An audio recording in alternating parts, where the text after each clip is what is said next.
All right, we are back. Welcome to the Monday morning Bible study, lunchtime Bible study, whatever you call the thing. We're going through Revelation and had a great time sort of rehabbing myself, recuperating, and back today to study.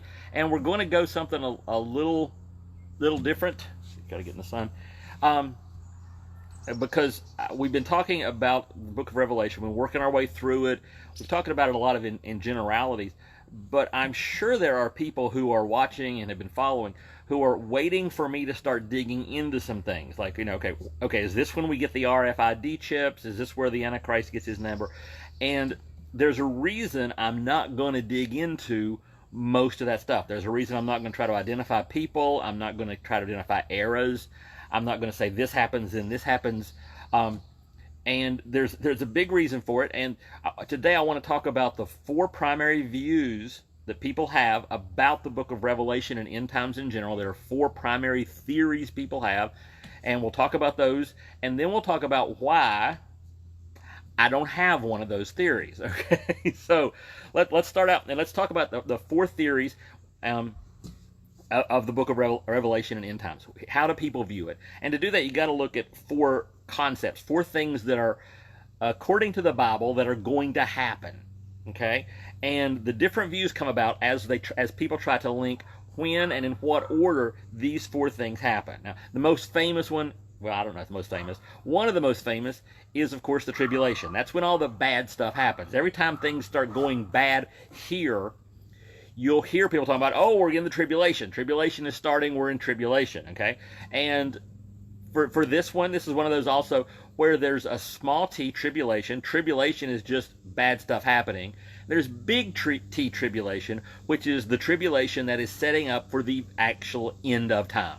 Okay, on normal earth life. Okay, so the tribulation, when does that happen? How long is it? What's it look like? Okay, that's one question you have to answer, or you can try to answer. The second concept you'll hear tossed about is the millennium. And the millennium is potentially a literal 1,000 years, or maybe not literal 1,000 years, but it is a time when God is large and in charge. God is in control. God's work is being carried out on earth. God is acting as king. Jesus is acting as king. Okay. Another one that you hear is going to be the word rapture. You've probably all heard the word rapture. It's not actually in the Bible, but it is the concept of a catching up. It's when Jesus comes and gets his church. All of the church people get taken out of earth.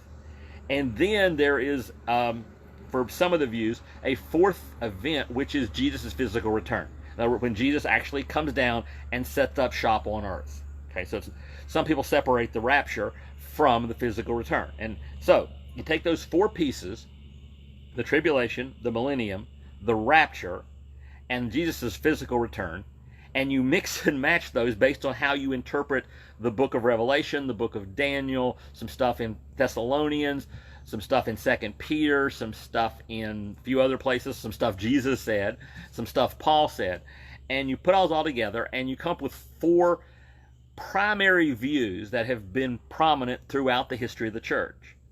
Now, let me start off. I'm going to tell you one view first. It may well be the only view you've ever heard. Okay? Because the first view is called dispensational premillennialism, and saying that 5 times fast is a challenge. And this view is probably, if you have a view, if you've kind of inherited a view or you've studied it, this is quite probably your view, because ironically, this is the newest view. It just came out in the 1800s. But there were some highly prominent Bible teachers, especially in the 70s and 80s, who really popularized this view. And then Tim LaHaye wrote his books on Left Behind, and they all are part of this dispensational premillennial thing. And in the dispensational premillennial view, the first thing that happens is the rapture. The rapture happens, boom. It's followed by 7 years of literal 7 years of tribulation, okay, which is followed by Jesus' physical return and the millennial reign of Christ. And then at the end of that, there is the final judgment. And that's you quite possibly have heard that, and some of you have heard that as being the view. That is the only view. But ironically, like I said, that view didn't come around. I'm probably going to mess some people up today and get people upset at me, but you should be used to it by now. Um, that is the most recent view. Of the other views, they're all older, and some have had a lot of popularity throughout history. The next one, the oldest probable view, is called historical premillennialism. You hear the premillennial, which sounds like the first one, but it's historical, meaning it goes way back. And instead of in dispensational premillennialism, there should be a chart, but I promise you no charts. There should be a chart. So you've got in premillennial and dispensational premillennialism, you've got the rapture followed by the tribulation, followed by Jesus' return, followed by the millennial kingdom. Okay, in historical, you've got tribulation followed by the rapture and the return are together as one event, and then there's the 1,000-year reign followed by the final judgment. Okay, that's historical premillennialism. And some of you are going, I don't like that one, and I can understand that. Going through tribulation doesn't sound good. But like I said, it is the oldest of the views probably. And there was a relatively recent survey from when I found this stuff, a relatively recent survey where they went to Southern Baptist seminaries, where they train Southern Baptist pastors, and where most of your Southern Baptist scholars are. And Southern Baptist is one of the most conservative denominations. And this was the one that had a slim majority. A majority of the professors at the schools, the Southern Baptist seminaries, believed in historical premillennialism. Okay? Now, the other one that was also in there was the one called realized millennialism. Okay? So we've got historical premillennialism, which means we go through the rapture. Then there's I told you to say it a few times fast. Dispensational premillennialism, where we don't go through the rapture, we don't go through the tribulation because the rapture occurs first. So these two differ on whether the rapture is before the tribulation or after the tribulation. Well, the next one up that I want to talk about next, realized millennialism, has a really different order. Realized millennialism, or amillennialism, you may have heard it called, which is not really accurate. Realized millennialism says that the first thing that occurs is the millennium. The first thing that happens is at Pentecost, Jesus Christ started the millennial reign, and God has been working as king, and Jesus has been working as king ever since. Then there will come a point where the tribulation starts to increase. Okay? Millennium starts, tribulation ramps up and becomes, instead of small t tribulation, large t tribulation, the end of times, and then we've got the rapture and the return of Christ and the final judgment there. Now you may say, and a lot of you probably are going, hey, I've never heard of that one, and B, that sounds really different than what I've always heard. That is a very prominent view. If you go to the seminary professors, you're going to find a lot of them who believe that. If you go back in history, you will find guys that you may have heard of, like Augustine or Augustine, however you pronounce his name, or John Calvin. You may have heard John Calvin. John Calvin believed in realized millennialism or amillennialism. It is actually the official position of the Roman Catholic Church, is that we start with the millennial reign of Christ, which began at Pentecost, runs forward till capital T tribulation starts, and then we have the rapture and return of Christ. Okay, that's their view. Now, the least popular of the four views, I want to throw it in there anyway, is called postmillennialism. And postmillennialism is kind of the opposite. In postmillennialism, really the tribulation is something that just happens throughout. It starts out with the millennium, okay, the 1,000-year reign of Christ, with tribulation here and here. But instead of in realized millennialism, it's hard to keep track of these names. Instead of in realized, how things get really worse at the end and you have capital T tribulation. In postmillennialism, you never have capital T tribulation. You just have tribulation. And actually things get better and better and better. And Jesus kind of meets us as we are getting the earth to almost perfection in Christian ways. Jesus comes back and walks into that. And that is very unpopular. It actually fit in with the whole prior to World War I. If you go back in history lesson, sorry.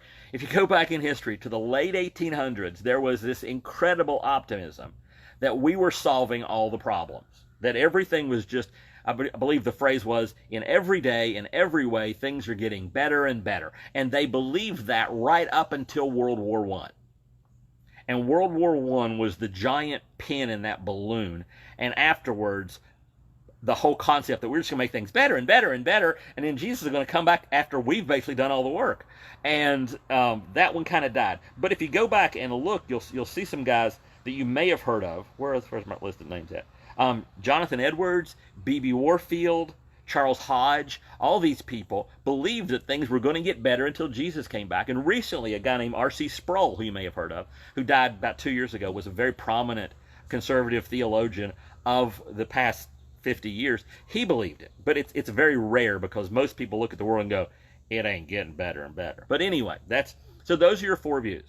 You've got there's the rapture, followed by tribulation, capital T, followed by the return of Christ, followed by the millennium. You've got tribulation, capital T, followed by rapture and return, followed by millennium. You've got millennium, followed by capital T, tribulation, and then return and rapture and final judgment. And you've got things just get better and better until Jesus comes back. Okay. And you might ask a question, because when you look at the list of people who've believed each of those views, you find some really good names, like we mentioned. And if you're into, church history, you're going through there going, wow, those are some important people. Those are some very wise people. Why is there so much difference? Especially since most of popular Christianity since the 70s or 80s has only taught one view. Popular Christianity has taught one view. Scholarly, academic, conservative Christianity has looked at all four views. And like I said, there's lots of people. And actually, one of the things that's happening is, whereas if you did your survey, how many of just pastors in general and churches in general were purely in the, we'll call it the left behind camp, you'd find a pretty strong majority. And it's getting less and less. Matter of fact, a very prominent conservative denomination, the Evangelical Free Church. Tim, if you're watching, you know that one. Very good denomination. They recently changed their doctrinal statement, because their doctrinal statement originally said they believed in dispensational premillennialism. Starts with the rapture. They've changed it to where it says they don't have a preference. They don't have a statement.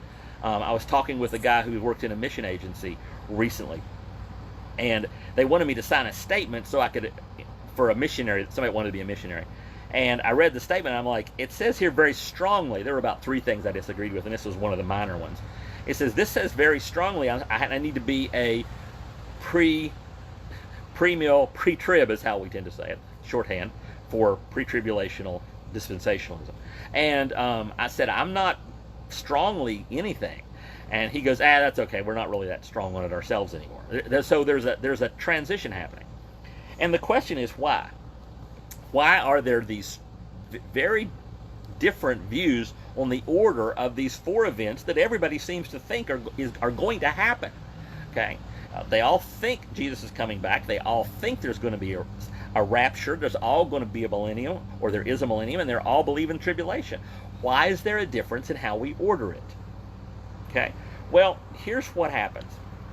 One guy I read, I think it was, his name's Mounts, he said all 4 views look great until you examine the other ones. And it's almost like this. This is how I would describe it, then I'll tell you why I describe it this way. It's almost like we're doing a 1,000-piece puzzle, but when we get going, we start realizing we're missing a bunch of pieces. There's these 2 things should fit together, but they don't. So obviously we need a couple more pieces to fit in here. And so we're trying to do a puzzle, and it's like we don't have all the pieces. And I mean that sincerely. And the reason I say it sincerely, and reason I am so much into, I'm not going to pick a side in this battle. As a friend of mine said, I'm a pan-millennialist. I believe it's all going to pan out in the end, and God's going to get it all worked out. The reason is because when I look back at Jesus' first coming, and then apply what I learned about his first coming to his second coming, it makes me very, very humble. Why is that? Well, when I look at the prophecies about Jesus' first coming, there are some of them that are so clear that even the Pharisees got it right. Even Herod got it right. Serious. Remember in the very beginning, in the beginning in Matthew, the wise men come to Herod and they ask him, where's the Messiah? And he's going, what Messiah? And he goes to his scholars and he said, where's the Messiah going to be born? And they said, oh, Bethlehem. He's going to be born in Bethlehem. It says it in Micah 5:2. It says, the Messiah will come from Bethlehem. Bethlehem, and they got it right. They knew exactly where Messiah would be born. They didn't get anything else right about him. Nobody recognized him the rest of the time. All the religious scholars, all the ones, some of these people, just to get you perspective, so you understand this, some of these people who were religious scholars had the entire Old Testament memorized. Many of them had the entire Pentateuch, the first 5 books, Genesis, Exodus, Leviticus, Numbers, Deuteronomy, memorized. Most of us can't even stand to read Numbers. They had it memorized, okay? They had nothing else right about Jesus. Why? Now you could say, well, God was blocking him, but there are a couple interesting things here. Because there are those direct prophecies where the Bible says he's going to be born in Bethlehem. But there are also another kind. Psalm 22, Jesus is on the cross. Now, two things happening at once. Jesus is on the cross, and he yells out as one of his last phrases, my God, why have you forsaken me? And I covered this during our Holy Week thing, I'm pretty sure. And my God, why have you forsaken me is the title of a psalm. It's the first line of the 22nd psalm. And I'm just going to read you a couple pieces about the 22nd psalm. My God, why have you forsaken me? And you move on down to verses 7 and 8, and you can read the whole psalm, and it's amazing. Psalm 7 and 8 says, all who see me mock me, they hurl insults, shaking their heads. He trusts in the Lord, they say, let the Lord rescue him, let him deliver him, since he delights in him. And at the cross, what are the people saying? Let God deliver him. Move on down to verse 16 through 18. It says, dogs surround me, a pack of villains encircles me. They pierce my hands and my feet. Crucifixion. My bones are on display, people stare. They divide my clothes among them and cast lots for my garment, which they did. And then Psalm 22 even ends with that posterity will serve him. Future generations will be told about the Lord. They'll proclaim his righteousness, declaring to a people yet unborn, he has done it. And Psalm 22 is this amazing prophecy about the crucifixion. So why was nobody expecting Jesus to be crucified? Because it's a psalm. It's a song they sang in church at the temple on Sabbath. Okay? They didn't know it was a prophecy until Jesus gets up on the cross and says, check Psalm 22 out. That's what he said when he said, my God, why have you forsaken me? He's saying, go check out Psalm 22. It is a prophecy about me. But nobody, and I mean nobody, knew it was a prophecy about Messiah. And I call these hidden prophecies. Nobody knew they were prophecies until after the fact. And there's a ton of stuff in the Old Testament that the New Testament points out and says, oh, there's a prophecy about Jesus that you wouldn't have known until after. There's also something I call picture prophecies. Other people do it too. Picture prophecies. Like if you go to the story of Abraham taking his son Isaac up on the mountaintop to sacrifice him, that's an amazing picture of what God and Christ do at the crucifixion. Abraham draws his arm back to slaughter his son. God says, not now. But earlier, Abraham had said, God will provide the lamb. And the lamb was Jesus Christ. And that's a picture. Nobody in the Old Testament, nobody up until Jesus, knew that was a picture of the crucifixion of Christ. There's also, and this is the weird one, this is the hard one, okay? You may have heard the Bible prophesies that Jesus will be born of a virgin. It does. But, here, let me read it to you. Isaiah 7, you've heard this before. The Lord himself will give you a sign. The virgin will be with child and will give birth to a son, and you will call him Emmanuel, God with us. And we love that psalm. I mean, that piece from Isaiah. Matthew quotes it about Jesus as he was born of a virgin. Here's the problem. Not a problem, but here's the part that makes it tough for predicting how Jesus is born. They knew he'd be born in Bethlehem. They did not know he'd be born of a virgin. Why? Well, let's read that whole little passage. Because Isaiah is talking to the king, and the king Isaiah is telling the king something to encourage him. And he says, therefore the Lord himself will give you a sign. You've heard this part. The virgin will conceive and give birth to a son, and will call him Emmanuel. Now keep reading. He will be eating curds and honey when he knows enough to reject the wrong and choose the right. For before the boy knows enough to reject the wrong and choose the right, the land of the two kings you dread will be laid waste. See, the two kingdoms, the northern kingdom, Israel, and I believe it was the Arameans. I've got it written in there, but I don't see it. They are getting ready to attack the southern kingdom, the good kingdom, as it were. And the good kingdom's king is terrified. And Isaiah says, relax. He very well could have pointed to a young woman in the room and said, by the time, and she may have been pregnant at the time, I don't know, I'm just trying to give you the picture here. It says, by the time a virgin, it could be this one, it could be, he may have used the word very vaguely, by the time a virgin, someone who's not even married, can get married, have a child, and that child will be old enough to know right from wrong, by the time all that happens, those two kingdoms are going to be gone. They're going to be laid waste, completely laid waste. That's what it says, laid waste. Both the kingdom of the northern kingdom and the kingdom of, I believe it was the Assyrians. And you know what happened? In a reasonable few years from the time of the prophecy, both those kingdoms were laid waste. And that was the first fulfillment of that prophecy. It was fulfilled again in Jesus Christ. But how would you know ahead of time? And the answer is you don't. So in Jesus' first coming, we've got the prophecies that are direct. He's going to be born in Bethlehem. We get the prophecies that are hidden, like hidden in a psalm of all places to hide one. You got the picture prophecies, like Abraham not quite sacrificing his son. And you've got the dual fulfillment prophecies, which nobody saw coming. Nobody thought Isaiah 7 was going to be re-fulfilled. And so, when it came to the Messiah coming the first time, nobody was ready for it. Because there were so many things, so many pieces of the puzzle about the first coming that we didn't even know we had, or they didn't even know we had. And I believe the reason there are so many divergent views on the second coming is because it's like the first coming. When Jesus returns, we're going to find a psalm or two that describe in amazing detail what's happening, and we didn't even catch it. We didn't know it was coming. There's going to be prophecies that are fulfilled a second time. There's going to be pictures. And so we're going to have, when it actually gets done and we're looking back at it, we're going to find all the other pieces and we're going to fit it all together into this amazing picture of God's work and the second coming of Christ. Does that make sense? In the end times.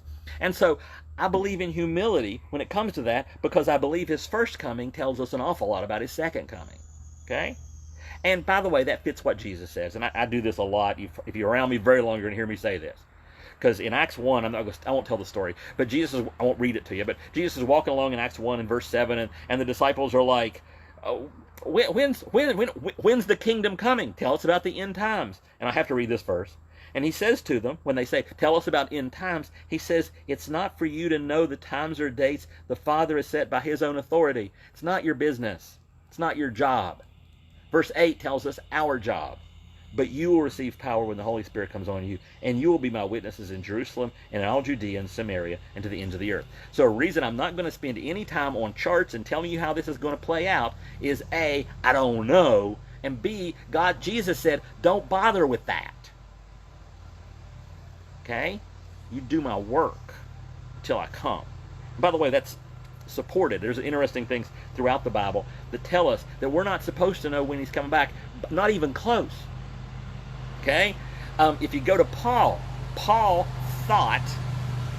believed Jesus was coming back in his lifetime. He says in 1 Thessalonians 4:17, this is a verse about the end times. He says, after that, we who are still alive and are left will be caught up together with him in the clouds to meet the Lord in the air, and so will be with the Lord forever. And that's where we get one of the key verses we get when we get the concept of the rapture, where the church gets lifted up. But you'll notice who Paul included in the group, who was going to get raptured. Himself. He says, we who are alive and remain, not those who are alive and remain. Paul thought it was coming. Matter of fact, it was so strong, the belief that Jesus was coming back in the first century, that when you get to 2 Peter has a verse in verses 3 and 4, which talks about how people are saying he hasn't come back yet, he must not be coming. This is first century. This is within just like, I don't know, 60 years-ish of Jesus leaving to go back to heaven. It says in 2 Peter chapter 3, chapter 2, no, chapter 3, verses 3 and 4. Above all, you must understand that in the last days scoffers will come, scoffing and following their own evil desires. They will say, where is this coming he promised? Where is the coming? He should have been here by now, and he's not. So obviously he's not coming back. So he says, don't let the scoffers, this is going to happen. But then, let's just keep reading verse 8. But do not forget, dear friends, with the Lord a day is like 1,000 years, and 1,000 years are like a day. The Lord is not slow in keeping his promise, as some understand slowness. Now here it is. Instead, he is patient with you, not wanting anyone to perish, but everyone to come to repentance. God is delaying the return of Christ, and however it plays out as far as the end time events, because he's got more people. Remember that multitude we read about around the throne that no one could count? He's still adding people, and until he's done adding people, Jesus won't return. Tribulation, none of it's going to happen none of the final pieces are going to happen until that time. And we don't know when that is. Matter of fact, Peter tells us the same thing Jesus did. Remember, Jesus said, it's not for you to know the times or the dates. Get to work. What's Peter say? Peter says, but the day of the Lord will come like a thief. This is the same chapter. The heavens will disappear with a roar, the elements will be destroyed by fire, and the earth and everything in it will be laid bare. In other words, there is coming the time. But then the next verse, since everything will be destroyed in this way, what kind of people ought you to be? You ought to live holy and godly lives. So here we go, back to the beginning, okay? Because what did we say the purpose of prophecy is? You have to go back and rewind. They're all at StuffSteveSays.com. If you want to catch up, you can go get a whole thing there. Say the purpose of prophecy is not to predict the future, it's to change the present. It's to change us in the present. And so when we come to Revelation with an idea that we're going to predict the future, God said, nah, not going to let that happen. I didn't want him to know when Jesus came the first time, so I literally hid throughout Scripture things that you'd never guess were prophecies. And without those, the picture of his first coming doesn't make any sense at all. And I believe the picture of Jesus' second coming will not make sense at all to us. Not until we figure out the codes, but till he reveals to us. Remember this? Right after the resurrection, Jesus is walking along the road to Emmaus, and he pulls out a Bible. He doesn't. He just quotes from the Scripture. He explains from the Scriptures about the Messiah all the things they didn't know. He sort of opened the book. Oh, here's a piece from Psalm 22. See this piece from Psalm 22? Isn't that awesome? Look at this from Isaiah 7. Isn't that cool? And on the second coming, it's going to be, I believe, the same way. And the reason God doesn't give us all the pieces is he wants us to be busy about his work and busy about being the people he created us to be. That makes sense? So as we finish up the book, we still got a ways to go. We're only in like chapter 12 out of 22. We got a ways to go. You're not going to hear me say, oh, this is where we all get RFID chips. We're going to keep looking at it and seeing how it can help us live for God now, be encouraged now, be challenged now, so we can live the kind of lives he wants us to live, be the kind of people he wants us to be, because that's the point of Revelation. Not to help us have a roadmap of the future, but help us to have motivation and encouragement for the present. All right? See you next Monday. All right, bye.